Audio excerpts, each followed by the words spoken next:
Sistem jaringan irigasi. Pengertian umum. 4 unsur fungsional pokok. 1. Bangunan-bangunan utama atau headworks, yaitu air diambil dari sumbernya, yaitu sungai atau waduk.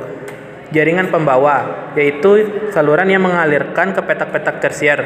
Petak-petak tersier dengan sistem pembagian air dan sistem pembuangan kolektif air irigasi, yaitu sawah. 4. Sistem pembuangan. Petak irigasi. Peta irigasi 1:2500.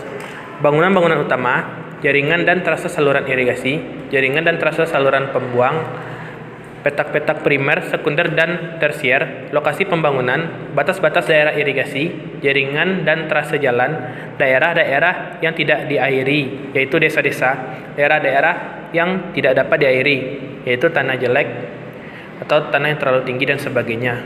Petak irigasi. Petak primer, petak sekunder, dan petak tersier. Petak primer dilayani oleh suatu saluran primer yang diambil air langsung dari sumber air atau sungai. Petak sekunder menerima air dari bangunan bagi yang terletak di saluran primer atau sekunder. Batas petak sekunder, misal saluran pembuang. Petak tersier menerima irigasi yang dialirkan dan diukur pada bangunan sadap atau off-take tersier. Batas petak tersier, misal parit jalan, batas desa, dan sesar medan. Petak tersier yang ideal. Petak tersier dikatakan ideal bila masing-masing pemilikan sawah memiliki pengambilan sendiri dan dapat membuang kelebihan air langsung ke jaringan pembuang.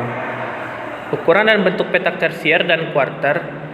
Ukuran petak tersier tergantung pada besarnya biaya pelaksanaan jaringan irigasi dan pembuang utama dan tersier, serta biaya eksploitasi dan pemeliharaan OP jaringan. Optimal petak tersier adalah bujur sangkar. Ukuran petak kuarter bergantung pada ukuran sawah, keadaan topografi, tingkat teknologi yang dipakai, kebiasaan bercocok tanam, biaya pelaksanaan, sistem pembagian air atau efisiensi.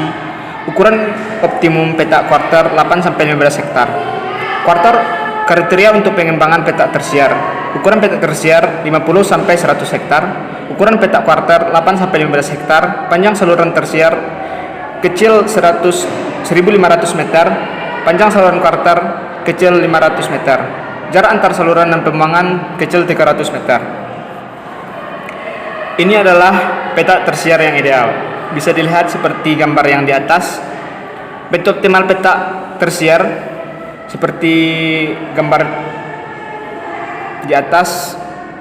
Batas petak tersier berdasarkan pada peta topografi aturan sebaik mungkin. Satu petak tersier terletak dalam suatu daerah administrasi daerah desa. Batas petak kuarter. Saluran irigasi dan pembuang kuarter memotong kemiringan medan dan saluran irigasi tersier, serta pembuang tersier atau primer yang mengikuti kemiringan medan. Kondisi medan. Tipe medan terjal, kemiringan di atas 2%. Medan bergelombang 0,25-2%. Medan berombak, kemiringan 0,25-2%, pada umumnya kecil 1%. Medan sangat datar, kemiringan kecil 0,25%. Layout pada medan terjal. Medan terjal, tanah sedikit mengandung lempung, bahaya terhadap erosi.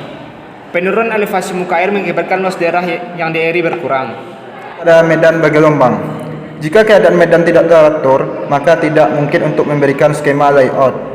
Ketidakteraturan sering disebabkan 1. Dasar sungai, 2. Bekas alur sungai, 3. Jalan, 4. Punggung medan dan tanah yang tidak rata.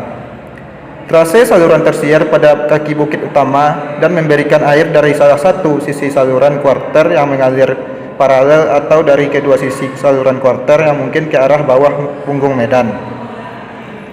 Layout pada medan datar. 1. Pada umumnya tidak ada daerah datar yang luas sekali di proyek, kecuali dataran pantai dan tanah rawa-rawa. 2. Potensi pertanian daerah-daerah semacam ini sering terhambat oleh sistem pembuangan yang jelek dan air yang tergenang terus-menerus merusak kesuburan tanah. 3. Sebelum tanah semacam ini dibuat produktif, harus dibuat sistem pembuangan yang efisien dulu. 4. Sistem yang paling baik adalah tipe tulang ikan, herringbone type, atau sistem mengikuti gelombang bagian bawah.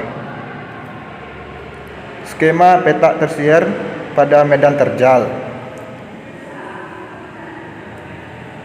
Skema layout peta tersier pada medan terjal. Skema layout peta tersier pada medan agak terjal. Skema layout peta tersier di daerah datar berawa-rawa. Skema layout peta tersier di daerah datar bergelombang. Skema layout di daerah datar berawa-rawa. Sekian, terima kasih.